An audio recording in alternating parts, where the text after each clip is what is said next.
Hello, BookTube, and we're Hey. here for Simak, Clifford Simak 2024, and I have Aaron and Yep. Scott Dan, Aaron Hook, and Scott, Hello. Hi, everybody. and we're going to talk about the Clifford Simak's Enchanted Pilgrimage, which is a fantasy slash with a little bit of science fiction. It was published in 1975. It's very short. It's just over 200 pages in this mass market paperback. And you Hmm. can't really see, but there's a neat little Oh, yeah. um, sort of their little troop there Right. with a robot. It looks like, yeah, there's a robot, Cool detail. Yep. A robot. but it's hard to see. Uh-huh. Do you, Aaron, do you still have your Oh copy? yeah, which I do like the cover, but as you've explained, this has got, as far as you can tell, sod all to do with the actual story. Yeah. Look at that. It makes it look like a science fiction novel. yeah, Yeah, it looks Hmm. like a spaceship or something, right? yeah. Yeah. I don't know what that's supposed to be, and I assume I don't know if it's the castle, like there's a castle in this one, Mm-hmm. if that's supposed to be the castle or the library, Yeah. Yeah. And I read mine on Kindle, so I don't have a cover to show. It's not a very fancy cover. Yeah, I think I used actually the bottom part of it as the thumbnail. Mm. It's not a very good it's not a very Yeah. good artwork. Very It's good. Very good. but yeah, Yeah. it's as I say, it's 1975. Yeah, 1975. I think it's one of it. Like he's done fantasy before that, but it's just it's a travel. It's a pilgrimage. Mm-hmm. It's even set. The characters are set in 1975, and it's a world where the Catholic Church still reigns supreme. There's no Reformation. There's no Renaissance, and the what's the Inquisition still reigns as Mm. well, but there's an area called the Badlands, where there's stories of other creatures there, but there's also gnomes and goblins that live side by side with humans. And one of the characters is a goblin that lives in a college library, Mm-hmm. Yeah. which was an interesting character. And the main character Cornwall, he finds a manuscript that's hidden in a book that talks about the Badlands, and the Inquisition and the Church are after him because of this, and he flees and he wants to go there because he's heard rumors and stories in other books about this library of knowledge that's in this Badlands. Mm-hmm. So he goes and he does the pilgrimage and he gains other people along the way. The goblin from the library joins with him. Also a gnome. The gnomes forge a sword for him.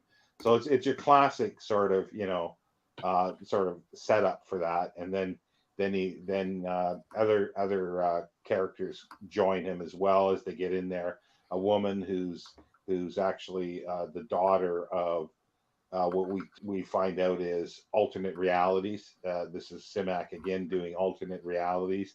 So there is a world, there's an Earth that it has our reality, and then there's other at least one other alternate reality, and they do find the library, and they find out this is where science fiction comes in. There's aliens, and there's a society trying to build up a knowledge of library from the Mm. three alternate worlds and the universe basically. Yeah, and a robot, right? That was my favorite part of the book. There was that last piece.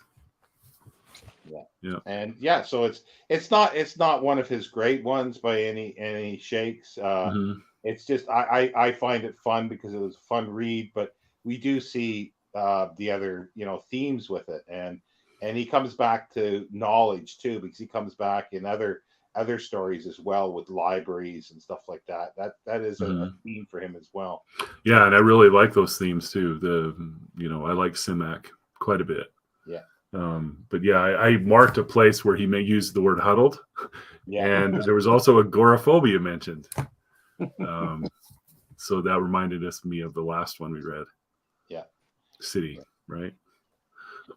Yeah. But we'll start with you, Scott, because you didn't Yeah, I wasn't super fond of this book. I gave it two out of 5 stars on Goodreads. I remember asking you as I started it and read the first few chapters. I remember reaching out to you and asking if this was meant for kids. It was like I was trying to figure out. The reason I asked it is because is he trying to do something here? Because I should have marked something to read specifically, but it was like the very, very simple, the way that they spoke and everything was, it felt like it was aimed for kids. And then later on in the book, I realized, well, no, it's not, because of some of the things that happened with that woman that you spoke about. And I can't even remember her name, but I think one of the things that bothered me is that I think that the woman in this is like one of the worst written women I think I've ever seen or I've ever come across. And she's a virgin and she needs to do some specific magical thing with the unicorn horn and things like that. And just the way that she was, it was eye rolling. And I just kept hitting up against that.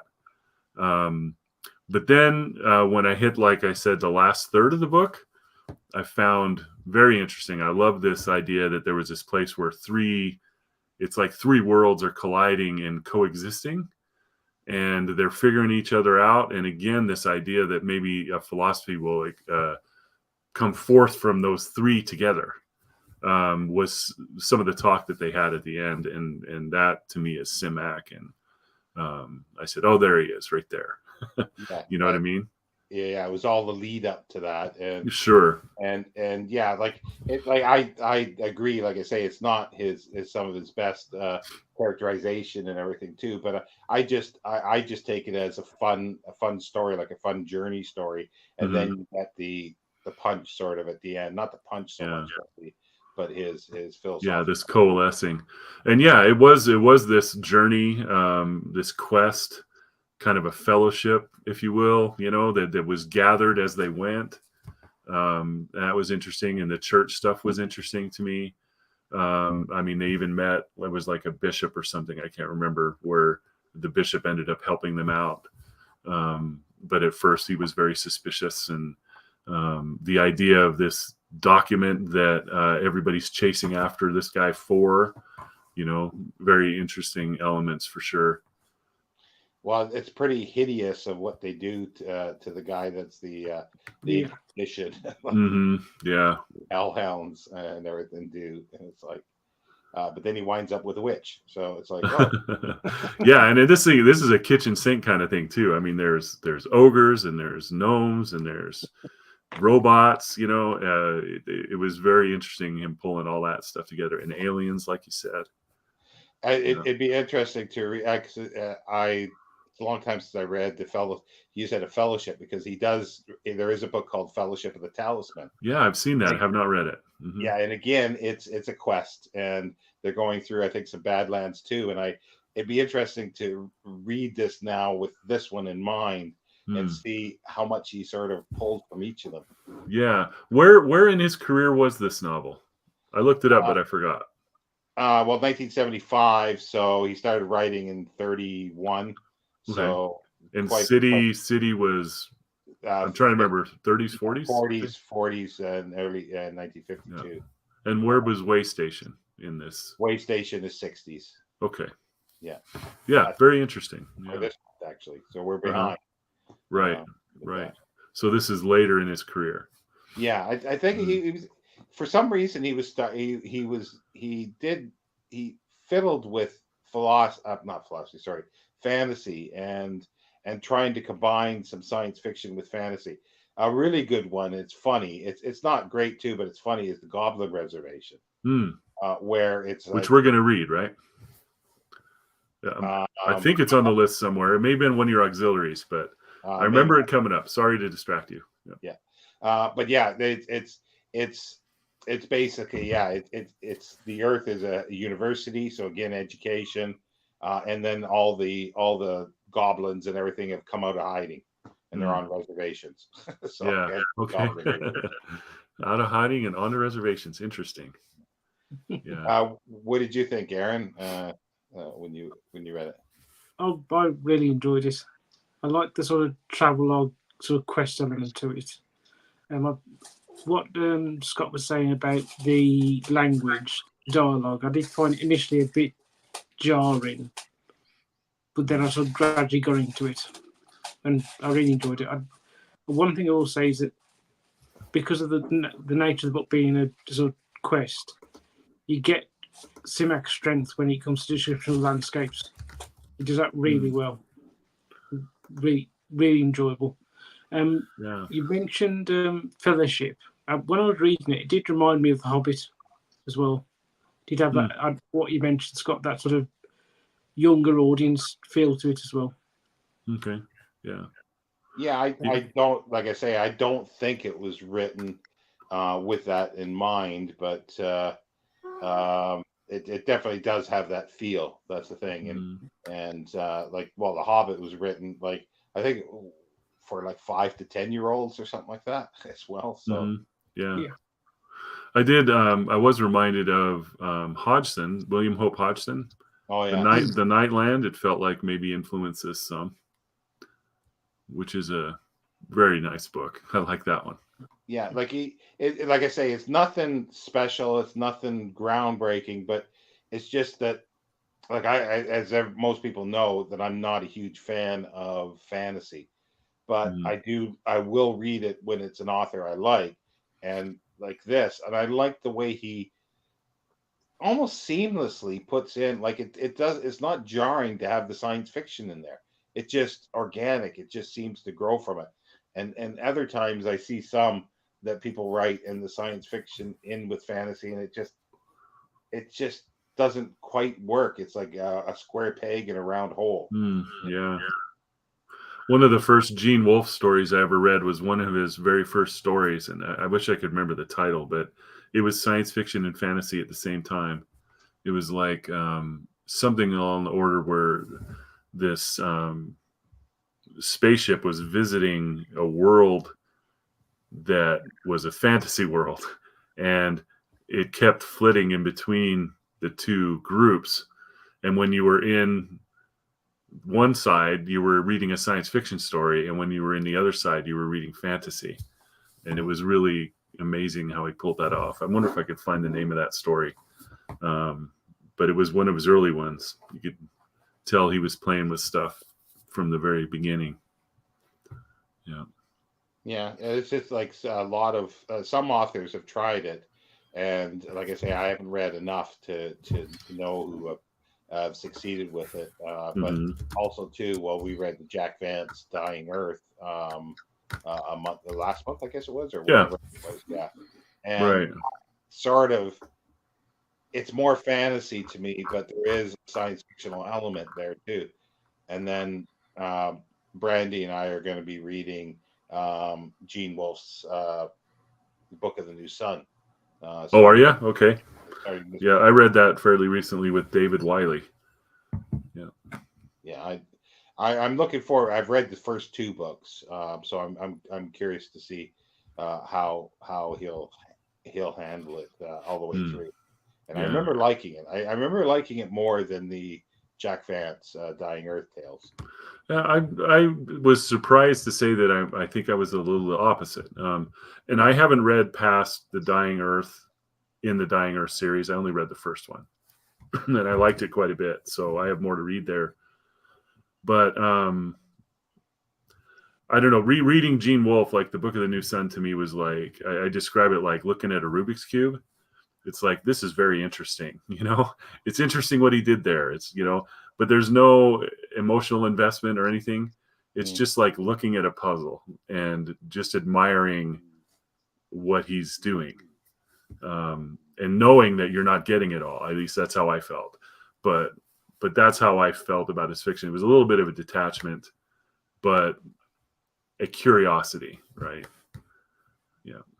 Yeah, well, with Simak, he doesn't really do any puzzles or anything like that. He's pretty straightforward at what he's Yeah. going to do, and it's a quest, and then you find out the answers what the character was looking for. Yep. And it's pretty simple in that way, but it's just again how he pulls it together, and with the as Aaron you were saying about the describing the landscape and everything, and he really goes to town with that, I think, in Waystation and other books as well. And that for some reason for Waystation gets a lot of flack. People are saying, well, why are you wasting time on this, and it's just it's a short story and not anything else. Yeah, I was just looking up trying to find that Gene Wolfe story. It might be Trip Trap, but I'm not positive. Yeah, it sounds familiar because I think a few people have done this where there's different dimensions or something like that on the thing, and one is fantasy and one is science fiction. Yeah, it's technological. right. And I can't remember if anybody really of ones that I've read that really pull that off, but it is an interesting idea where you've got parallel worlds with the same characters basically, but scientific and fantasy. Yeah. From the religious standpoint, the way the church is as you described in the book, I'm wondering now, I have a book that is one of my favorite books. It's called Pavan by Keith Roberts. And I can't remember how old that is, but I love that book. And it's not super kind to the Catholic Church for sure. But but the idea is that the Reformation never took place and the church gained power, just like in this one. But I know it was written after this one. At least I'm pretty sure. I'm guessing it was 80s or 90s, but that's a really good book as well. I think it actually, Pavan was written in the late 60s. I think it was. Oh, was it? So it was earlier. Okay. Yeah. Certainly could be. Yeah. So that's interesting. Where you got the idea from, because yeah, I don't know if there's too many books that have been written with that kind of theme of where the Catholic Church still reigns supreme. Yeah, Aaron's exactly right. I looked it up, 1968 for Pavan. Yeah. I know that Kingsley Amis did a book called Alteration, which is about the premise that King Henry VIII's brother didn't die; he became king, and then the Reformation didn't take place. Oh, interesting. I'm going to write that down. Alteration, you say? Yeah, and I think that was from 1977. Okay. Yeah, so that idea was kind of floating around. Yeah. So because it is weird how that does happen with things like you don't see that kind of theme, and then you see a bunch of stories pop up, and it's like you kind of wonder in retrospect, did one take it from the other, or are these, Yeah, well, it's one of the things I absolutely love about science fiction is it's like a giant conversation. You're finding stories that are talking to other stories all the time. Some of them are obviously, like in the title, they're basically stating, I am responding to this thing, and I love that. I think it's great. But the idea that, that I could read a book and then that inspired me enough is like, oh, I would do that differently and then do it, and that's welcome. I love that about science fiction. Well, yeah. And like, at the risk of boring people, let's speak of Dan Simmons, Hyperion, and it's like he like he doesn't quite do that, but he pays homage to all these things, and it's like because the one character wrote a whole series of he did the poem, I think, his epic poem of Dying Earth, and then he starts writing stories, romance things called Dying Earth Tales. Yeah, it's a reflection of Jack Vance's, love it. Even though there's no direct correlation there, but it's like he's paying homage to it, and he I think he doesn't even one of them. I think he dedicates, I think, to the Dying Earth. He really likes the Dying Earth stories. Right. And then even like I just read finally after 30 some years, I finally read another Dan Simmons, which was The Terror. And how was it? it was fabulous. Oh, that's on my list. I need to get to that. it's fabulous for many reasons. Like, it's got a supernatural element, but it's like, he's looked at all the evidence, and he's found like the archaeological evidence and the anecdotal evidence of these people, and then he's contrived the stories that are around this, and he had these people do they end up maybe in the same way. It's like he describes it perfectly, but he takes so many liberties with the characters, though. Really?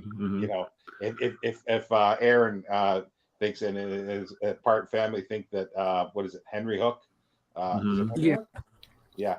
If they thought that was bad, they should. What about the Hinkies family? Like they tie into a murderer, So the terror is based on a historical event of some type? Yeah, it's the ill-fated or disappeared 1845 last Franklin expedition to find the Northwest Passage. Oh, okay. And there was 2 ships, HMS Terror and HMS Erebus. And when he wrote this in 2007, they hadn't found the ships. So he there was no evidence for that, but they've now found both ships under the wow. Okay. So and I love that. No, that makes me want to read it even more. Oh yeah, it's fabulous. Like it's like in mine it was 900 and some pages, but it didn't feel like that. Oh, that's great. I haven't. Sorry, we're bouncing off in the bushes here, but there's another author I like quite a bit named Tim Powers. Yeah. And he, when I've heard him talk, and he says he likes to find a historical event that has something questionable about it, like historians may differ or something like that, and then he gives that a supernatural explanation, and then writes a novel. And his novels always have some actual figures from history as well as the characters he's making up. And one of my favorites is a Cold War novel called Declare, and highly recommend that. Yeah, with the other thing I wanted to say with Simmons, like I say, in Hyperion, like he has all these references to science fiction, but he also has in this one, there's things like he calls the characters call it the Thing. He uses the term the Thing, and then there's who goes there. And then he even has a line in there where one of them, the captain says, "Make it so." Oh, nice. and he didn't. These aren't accidental. For sure not. Yeah, but they're delightful. I love it. Yeah. That's great. So that's and well, the one thing is, I'm still trying to find references to any Simak in Hyperion, and I haven't been able to pinpoint anything yet. Yeah. Do you think it's there? Unless he doesn't like Simak, he might not like Simak, so he wouldn't have used it. But it's like there's so many things in there that there's even some going, I know that's reference to something, but I can't put my finger on it yet, and I know it's a reference to it. Right. It's so full of stuff. Yeah, love it. But it'll be a moment when I do find identify as reference. Right. So you said Enchanted Pilgrimage is not one of his best, so you don't believe it's one of his best. But what did you like most about it? Well, 2 things. I think I liked, like Aaron said, the pilgrimage aspect, the journey, and I really like these journey type things. And then usually, like the saying is, the journey is the fun part, and it's not arriving. But with him, the journey is fun, and then when you arrive, you're sort of sad the journey's over, but you get a nice morsel at the end. You get something that's nice, and that's what I like about his journey ones. And he does quite a few. Very good. Yeah, I'm looking forward to reading more. I mean, this, my feelings on this one haven't turned me off as Simak, not even close. There's still just a lot in it that's interesting. And I'm really looking forward to Way Station. Yeah. Well, we're really behind because this was last month. This was the extra one. Way Station is this month. Yeah. And probably, I don't know. Oh, nice. Yeah. Has, Very good. Very And battered though. yeah, it's Isn't- hard. to yeah, get I love it. copies here in the UK of Yeah. backs of it. But Yeah, I've been looking around for a really nice copy of Waystations, something I'd love on my shelf permanently. And the one that you have there, Sean, I think is the nicest one I could find. I might need to find a copy like that one, yeah, but I don't see a lot of hardcovers of it. Yeah, there's the original one, which is the most expensive Simak that you can buy. Is it? First Mhm. edition. And it doesn't have a nice design on the cover. It doesn't have a nice cover. Yeah. But this is like the 100th anniversary or centenary by Old Earth Books of 100 years. Old Earth Books published that. Yeah, and then also Easton Press, if you want a leather-bound one. Oh, they did one. yeah. I don't think I own any leather-bound books. Nothing from Easton. But yeah. It's got an introduction. The City, which I don't have. I want to get the Easton Press City one, and it has a really good, like a really good introduction by or appreciation by Robert Silverberg. Oh, that's great. Really good.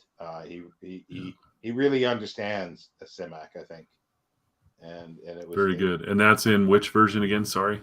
The Easton Press. The Easton one. Okay. Yeah. Good. Okay. Yeah. Oh yeah. Yeah, but I'm definitely going to be reading that by the end of the month. Yeah, and then what's let me see. I have to pull up because I've forgotten what the list is here now. Let me see. I don't know if I have that handy.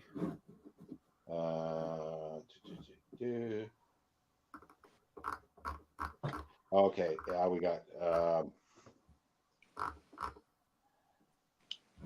Wait a minute, where is it here?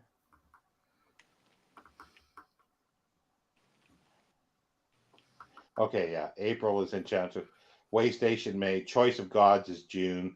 July is All Flesh and Grass. Mm-hmm. August is Special Deliverance. September, Project Pope. October, Out of Their Minds. November, The Werewolf Principle. And then December is Destiny Doll. So no, I don't have. Those goblins didn't make it. Okay. Yeah. But I could throw that in somewhere. I'll throw it in. You bet.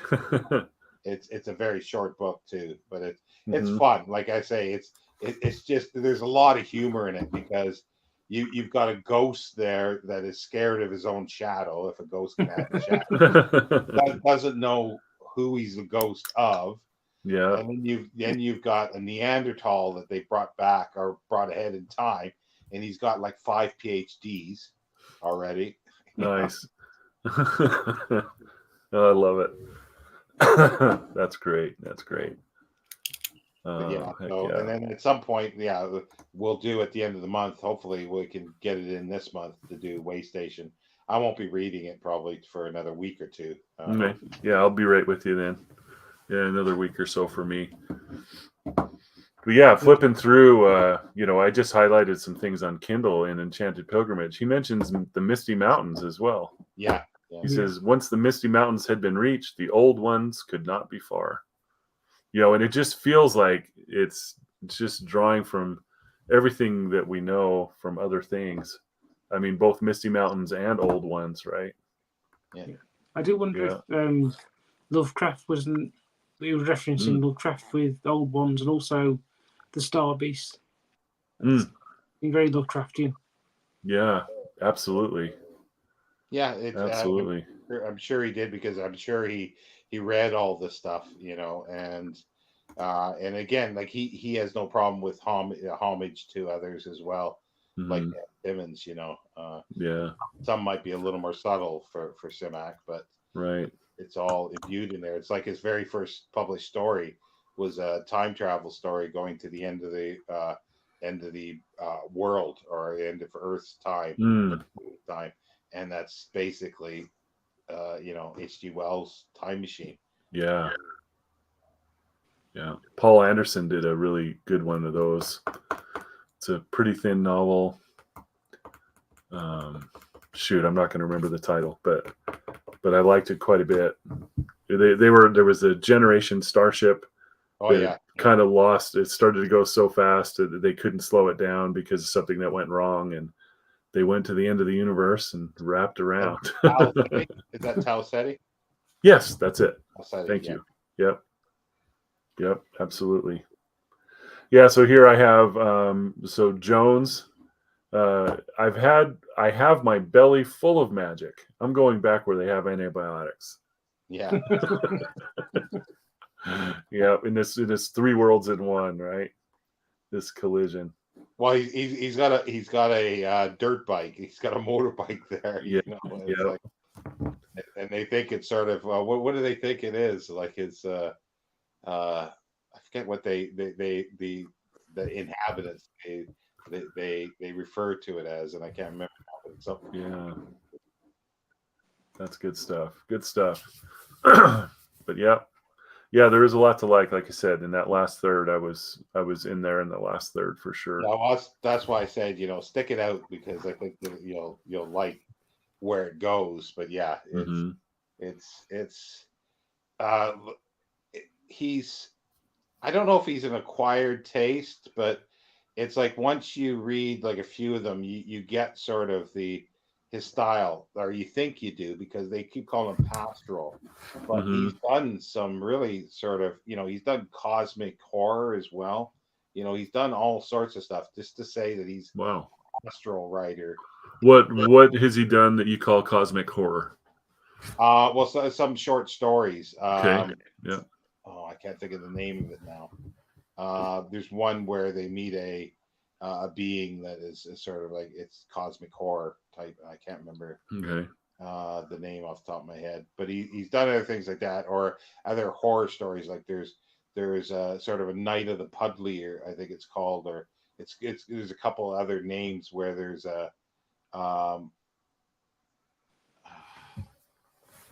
it's sort of shape shifting, I think, and there's another one where it's like he reclones himself, but he's got the memories up to a certain point, and then they kill off the other earlier ones, and it's like, it's kind of brutal. It's like, wow, with the hellhounds and the guy here, it's like, you don't expect that from him. It's like, you don't expect the Inquisition, but you don't expect that kind of horror. Oh, that's fantastic. So I have all of his collections that have come out recently, and they look like they're not ordered in any kind of chronological way. No. But are they ordered by theme in any way? Like, is there one that's his horror stuff, or no? I know, isn't there one that's his westerns?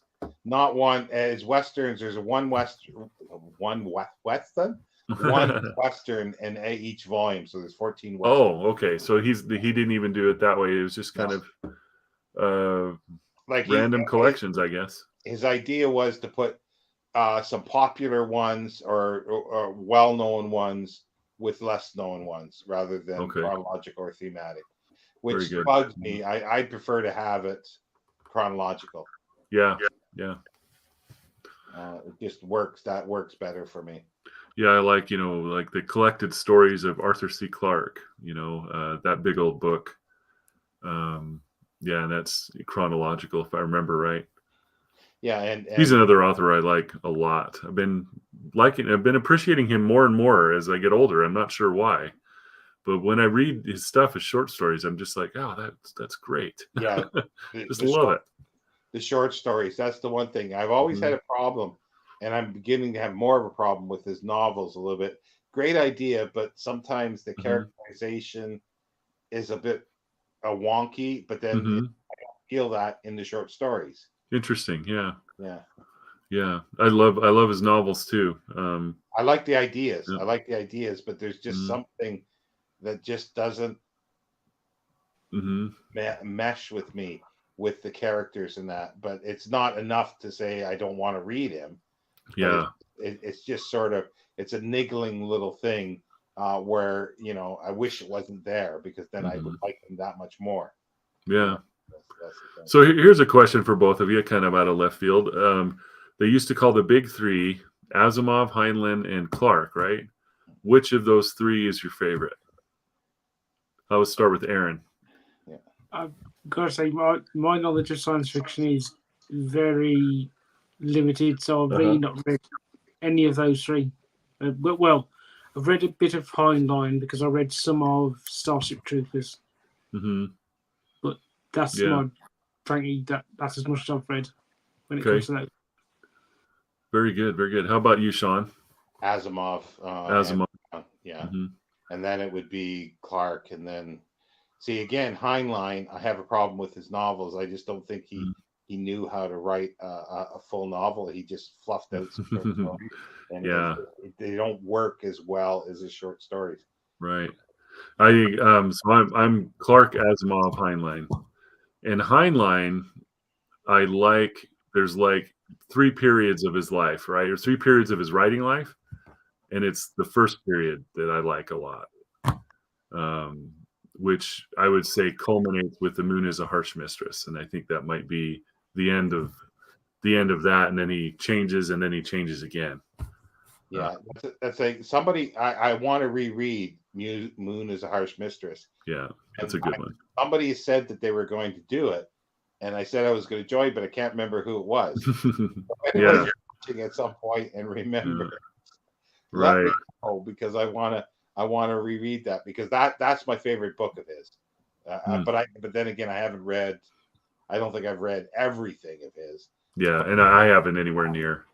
Not especially not novels, but I do like his Future History series. Yeah, I love those short stories. I have a favorite. It's Gentlemen Be Seated. I don't know if you remember that. It was a reporter shows up on the moon, and this guy takes him through some tunnels and things that they were building on the moon, and then there's an accident, and they're kind of stuck in this room. It's a very short story. I have a version read by Leonard Nimoy off the Kaidman record. It was The Green Hills of Earth and Gentlemen Be Seated. Yeah, Hills of Earth is really good. Those kinds of stories, I just love them. Yeah. But that's the period of Heinlein that I like, but he would be, to me, number 3 of those 3. Yeah, the roads will roll, I think, or roll. Yeah, the roads must roll. Well, roads must roll, yeah.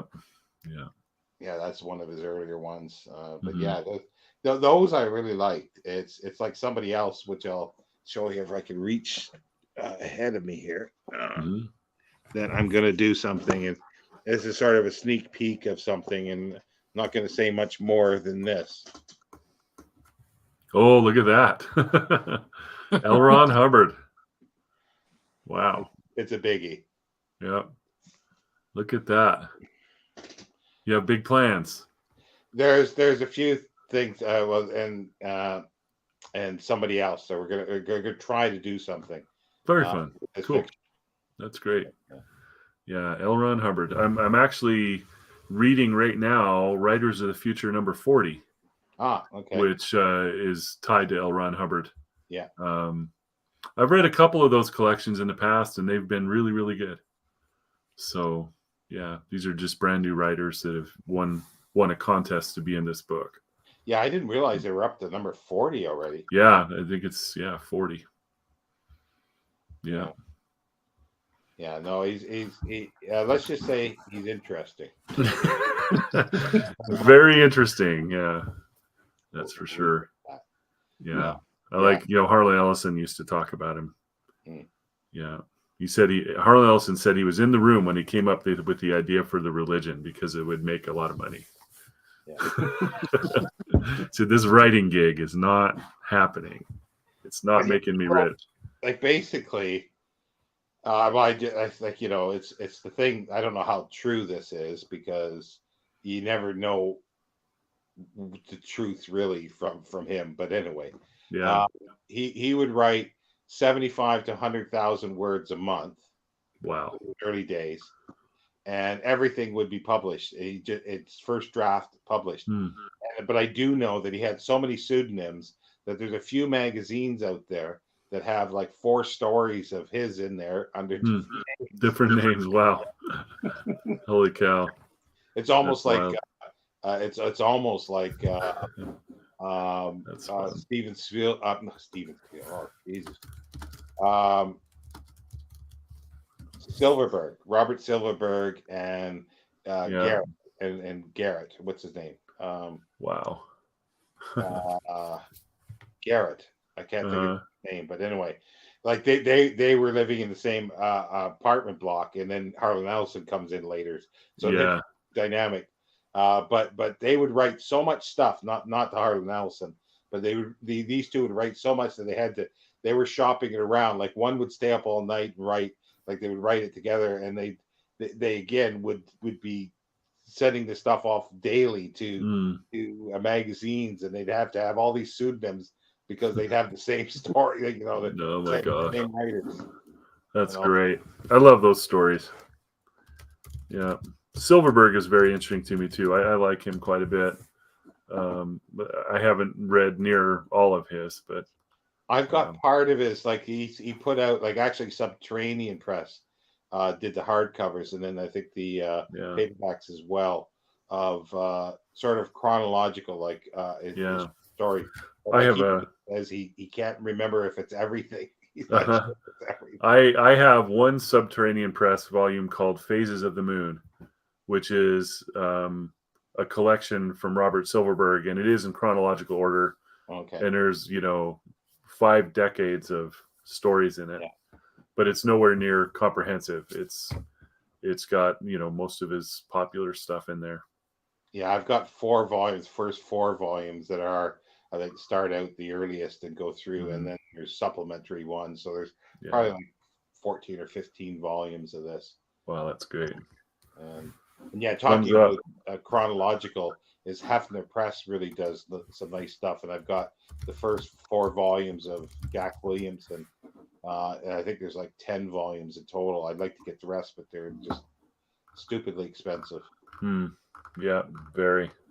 But I that's why I really wish they would pick up and do Simak. I wish they would do nice hardcovers in chronological order, with some nice introductory essays by other writers, like, even reprints Robert Silverberg's, or get him to write a new introduction. Well, I demand an introduction by Sean D. Standfast in one of these volumes. Well, I don't think the executor would allow that. Oh man, yeah, and it does seem like prime time to me anyway to do another edition of the Way Station, and City for sure. Yeah. Well, the thing is that which one is in the Library of America? It's Way Station, isn't it? In the 60s. I've got. Hold on just a second. Yeah, you.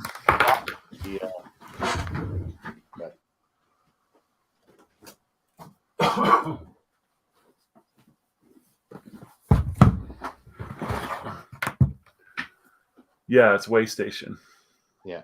Have you got both sets? I do have both. Yeah. So let's see. So this one is the 1950s. Yeah. And it's got two volumes here. Whoop.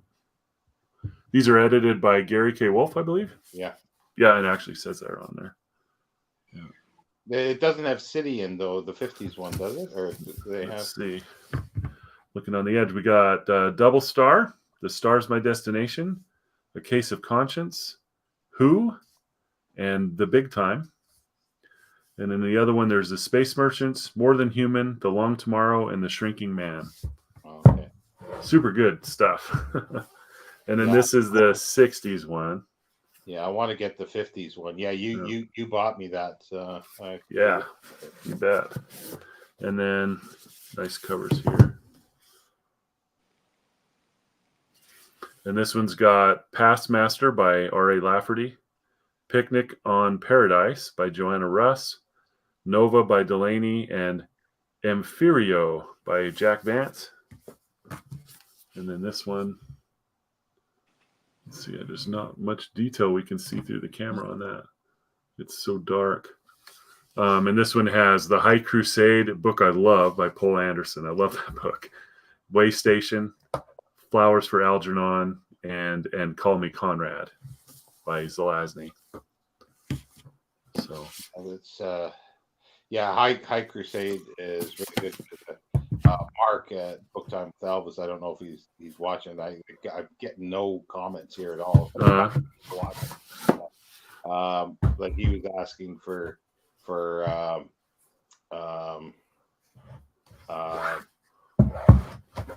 suggestions for the Rocket Summer, and I think it was Greg at the Bibliophile Reads mentioned, Less Darkness Fall. Oh, and, great. Yeah. So and then I said, well, if you read that, you're going to have to read High Crusade as well. Sort of, different, but historical, set in historical times. Yeah. Good bookends that are good bookends. Oh, I love the High Crusade. And there was a movie, and I didn't know it was a movie based on the High Crusade. That was kind of comedic. Yeah.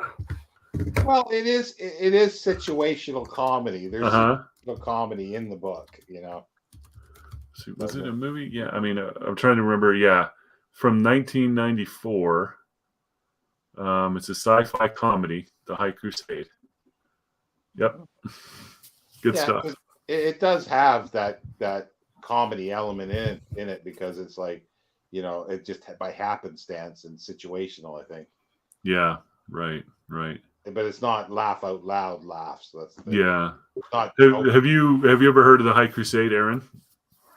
No, I've heard of Anderson, but I've never heard of the High Crusade. Yeah, so the High Crusade is set in medieval times, and there's a alien attack in medieval times against knights, and it's great.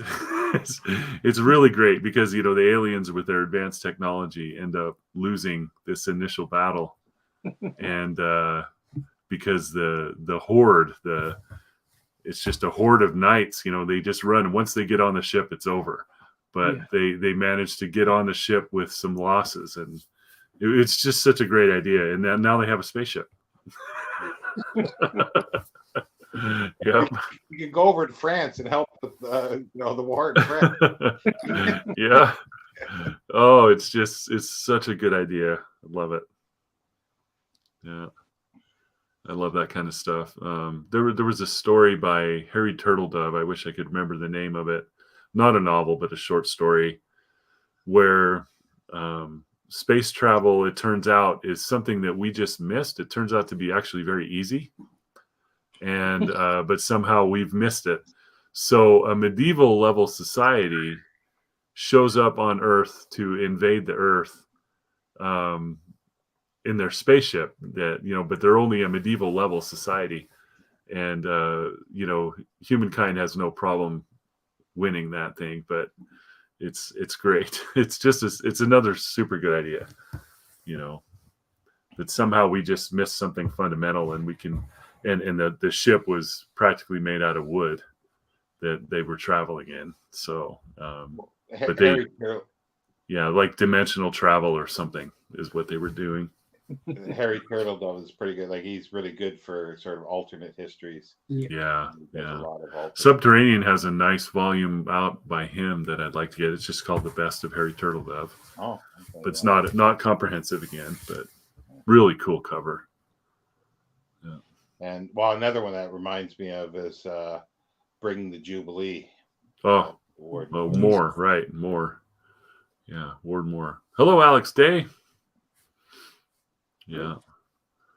Yeah, I love it. Every time I talk to you, Sean, it's just like I got to just go back to the classics, man. I've been reading. I've gone through the period pretty much most of this year. I've spent reading newer stuff.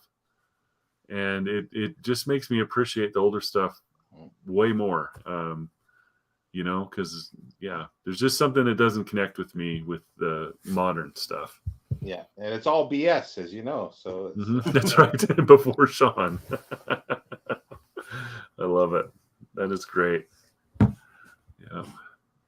So, you're making me want to reread like Less Darkness Fall. I have a Adele paperback that I'd have to dig out, but I still, the cover is super clear, Darrell K. Sweet painting with this engineer showing Romans how to do the things. Yeah. And like, because I like the High Crusade, and there's it's probably long gone now, but there was a first edition of it that was a pretty good price. and I was thinking, oh, I should get that, but it's like, Yeah. you really, really need it. It's like, Do we really need anything, Sean? yeah, that's I true. feel like that question should not be asked anymore. But yeah, those are three that I would like to actually reread, probably in quick succession.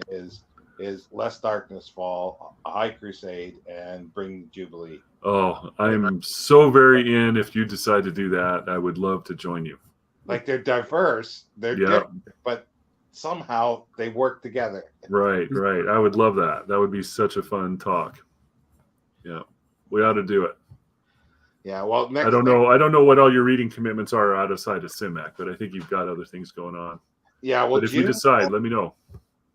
June, I don't have a whole lot. Like, I'm doing June on the range, but it's just if I can find the westerns that I want to read, and they're short. And then other than the Simak one and Dune, like I'm reading Dune with Aaron. There's nothing else in June, so I might pull something like that out if I can get copies. That might be right. Yeah. So, Aaron, what kind of things do you read most of the time if it's not science fiction? Mostly it's spy fiction, great. history a lot, and war stuff. Excellent. That's At great. the moment I'm reading through the Bond novels, so I'm nearly finished. Bond, oh, very good. Thunderball, I love it. How are those as novels? I'm enjoying them. I've read them before, and this is just a general reread I'm doing of them. Okay. I'm enjoying them all. Are the movies anywhere near the novels? It depends on which book. Okay. So Thunderball was quite Thunderball, Doctor No, Goldfinger, From Russia with Love. Yeah. So all the Connery, most of the Connery films are similar to the books, but the further you go on, the less sort of faithful they are. Except for On Her Majesty's Secret Service, where that's pretty much almost a page for page faithful adaptation. Really? That's fascinating. Yeah. I read one recently, a spy novel called Slow Horses by Mick Herron. Yeah. I loved it. That was so good. It was about these. Have you heard of that, Sean? No, I haven't. It was about these cast-offs from the MI5, right? Yeah. So these were folks that have made errors or whatever, but they put them in. I can't remember what they call it. They had a name for the building that they were in or the division they were in. Slough House. Yeah, Slough House. That's it. Slough House, right? Which is what. Yeah, and then they call them slow horses. But I love it. It's good. So well, I'm going to read a spy novel, or I'm going to try to read a spy novel in August. Yeah. Ruth the Betrayer. The French spy. Or the female. Everything you took out today has been 1,000 pages, Sean. Yeah, or the female spy. And this is what it's about. Mm-hmm. Ruth Trail leads a double life, working as a spy or informant for the London police while secretly executing her own black deeds of theft and murder. Over the course of the unflagging, action-packed 1,100-page plot, we follow Ruth's criminal career as she uses her wits and beauty to gain wealth and power. And along the way, as we pass through the horrors of prisons, convents, and the criminal underworld, we meet a cast of memorable characters, including the murderous ruffian Death's Head, escaped convict Jack Rafferty, the sinister schemer Enos Earthworm, and his victim Alice Trevelyan, wrongly accused as a murderess, the bumbling but charming Captain Charlie Crockford, and the unlucky Cadbury Kid. Wow. That's going to be good. And it's from it was serialized, it was in the Penny Dreadfuls, 1862 to 63. Yeah. It sounds so bad that it's got to be good. When you got a character called Enos Earthworm, how can you say no? You got to be in it, right? We got notes there. Yep. I heard that Ian Fleming was a code breaker at Bletchley Park, which is where he got the inspiration for James Bond. No, he wasn't at Bletchley Park. He was the assistant. I've forgotten the exact title. He was assistant to the director of the Naval Intelligence Division, Admiral Godfrey, who was the basis for M. Wow. And also there was another basis for him was a man called Maxwell Knight, who was at MI5. Who interestingly was a naturalist, and he was on the BBC after the Second World War. Interesting. One thing also, Scott, just say that you brought up horses. There's a short police procedural series called it's by a bloke called Charlie Owen, and the story, I can't remember what the series is called, but the first book is called Horse's Arse. It's set in a fictional town in the north of England in the 1970s, and you're following a group of coppers who have all effectively blotted their copybooks, and they're sent up to this town called, I think it's called Hanford, which is utterly, effectively, the place is always on the verge of anarchy, and it's really funny because you're watching them try to handle everything. Oh, love it. What's the author again? Charlie Owen. Charlie Owen. All right. Thank you very much. That's great. Cool. Jenny's here. Hello, Jenny. She's going to make her debut for the Sunday Reads a week tomorrow. Oh, very cool. Looking forward to that. Say here, if we can get 100 subscribers for her, she'll start a BookTube channel. I am in. Sign me up, Jenny. Yep. That's awesome. That's really great. Yeah, I was thinking maybe in June, because I don't think I have anything else in June. So June is. I would definitely. All three of those books are short. I mean, I'd be in. Yeah. I think that could work. That could work. Okay. Yeah. If not June, pick any other month. Yeah. I really haven't joined any reading projects other than this one. So. Yeah. I do have somewhere. I have to find it, but I do have. Bring the Jubilee. I just need to get the other two. I don't have those. Very good. I don't think I have a copy of Bring the Jubilee myself, but I have the other two. Yeah. And like, do I will see if I can locate one immediately. And do I dare go back to the bookseller that had the first edition High Crusade?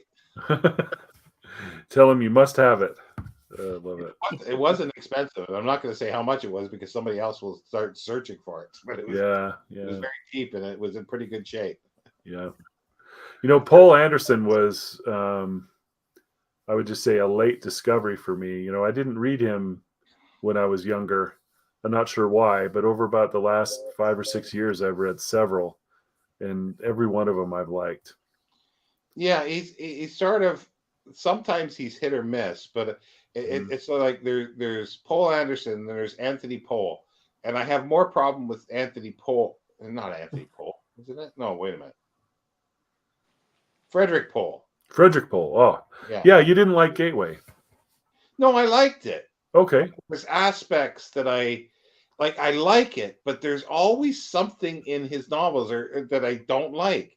There's little bits and pieces that just sort of make it fall. He goes a little weird at times. Yeah, that's for sure. Yeah. But yeah, but I do like I say, but it's like it's like I do have to read the rest of the Gateway ones because I've only read, I think I've read the first 2, maybe 3, but I know he went on and other ones and I've never read them, and I'm curious to see if there's any resolution as to more about who they were and everything. Yeah, I haven't read past Gateway, but I have a copy of Beyond the Blue Event Horizon that I haven't read yet. It's just I think the best way to do it, the way it was described, I think in a paperback that I had, maybe when I first read it, is like, you know, just think you're going into space. It's Russian roulette. With the Patriots. Yeah. And the number of people that were willing to take that role. Yeah. Well, it sounded like everywhere that people were living was pretty damn poor. You know, it's like crowded, even on Venus. They were living on Venus as well. It was hot Yeah. and acidy. Yeah. But yeah, I guess Very there's good. still theories that they're going to they could build floating cities or something on Venus, and I'm going, Mm. why would you go to that? Yeah, why do that? I like Ben Bova's Tour of the Solar System novels, and yeah. I've read several of those. And the one on Venus was really cool. They flew to Venus, and then the ship enters the atmosphere and then becomes a dirigible.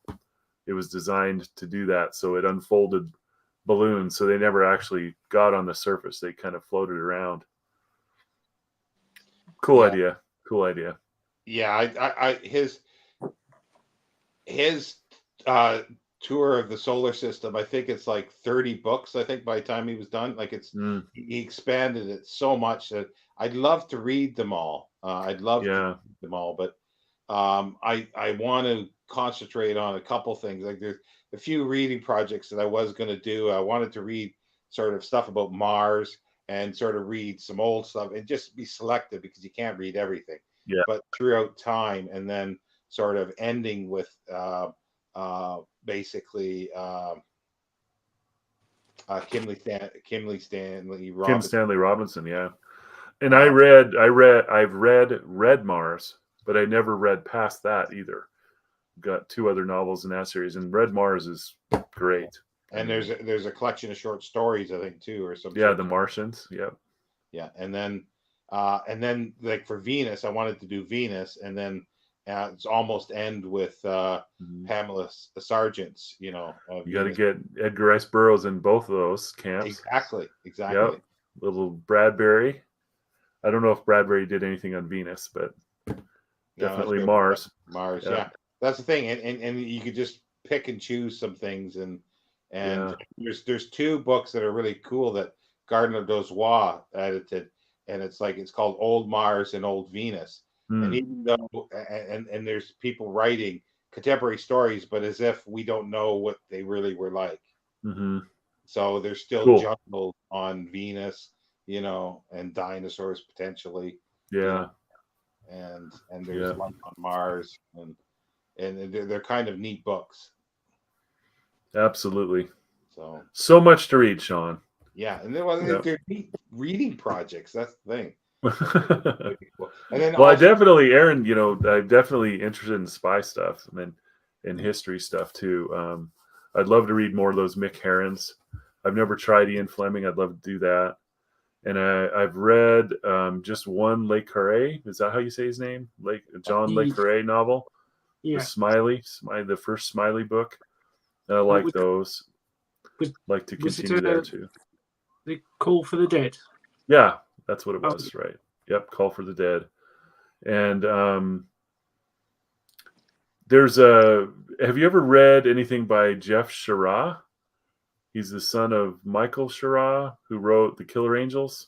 I did read. I tried a World War I novel he'd written. I was curious because there's one that's coming out next week about the Cuban Missile Crisis, and it's a novel. But The Killer Angels by his dad it's such a good book. I don't know if you read that one, but it's so good. Yeah, I've read it. But I haven't tried Jeff, and this one's caught my eye, and I'd kind of like to read it. So I'm just curious what you thought. I'm not sure if what it'd be like with the Cuban Missile Crisis, but what the World War I book I read, it seemed it was very American centric. Even though it was obviously about the American Expeditionary Force, but it was the idea that this idea, which was actually common at the time for some American officers to say, who were in the American Expeditionary Force, that we've now arrived and the war's over, sort of thing. And that was sort of the tone of the book. So I found it a bit off-putting. I see. Okay. Very good. Yeah, I've read Le Carré or some of his stuff, but I've not read the James Bond, Ian Fleming stuff yet either. I'm one of the few people that haven't read it, and I do want to, just for the sake of doing it, and they're such short books too. So Yeah. there's no reason why I should. Fun reads. Yeah, it's got to be fun. One thing about this, though, that there's another connection to another author with this, because the cover of this was done by a man called Rowan Hawkey, and he was a good friend of Len Dayton, and he also did Len Dayton's covers. So that's another one, another author to read if you like spy fiction. Len Dayton. The only Len Dayton I read was one, and I hope I have him right, is one where Germany won the war. Is it SSGB, or is that the right title? Yeah, that's it. Okay. Yeah, long ago, but yeah. Well, James P. Hogan did one, Proteus Operation. Right. Yeah, Einstein. Yeah, and Turtle Dove. Turtle Dove's World War II stuff is fun. Oh yeah. Where World War II's heating up pretty well, and then aliens arrive and invade. Yeah, those are fun books. In the Balance, I think, is that what they're called? It's like 4 novels. So it's fun. Did you ever read Scott, the War That Came Early books? No, I have not. They're interesting. They're essentially the point of divergence is that the Munich crisis breaks out into war. Okay. And so you war came early. Yeah, nice. And so you follow it from September 38 up until I think the war actually ends in 45. And so you got differing alliances. So the Poles, for example, are on the side of the Germans at the beginning of the war against the Czechs. The British fight against the Germans. Then they switch sides, fight with the Germans, then fight against them. And all sorts of stuff, different things go on. And Spain is under a different nationalist leader. And they take part in the Second World War. It's interesting. Very. That's cool. Thank you. Getting a good list. Love it. Love it. All right. At some point, I'm going to have to spend a little time. I just seem to get diverged to other things and away from that kind of stuff. And I don't mind, and like I say, the spy fiction stuff, but it keeps getting pushed to the side. Yeah. Lots of lists. Yeah, for sure. All right. Well, thank you guys. I think I've got to run. Yeah. But thank you. I enjoyed this a lot. Yeah, and like I say, well, in a few weeks we'll get back together. Yep, I'll have that one read for sure. Yep, reread. I've read it before. Love it. Yeah. Yep. So thanks for everybody who stopped by. All 5 or 6 people. We got more people now. We're ending on than we have. Take care, everybody. Bye. All right. Bye-bye, all.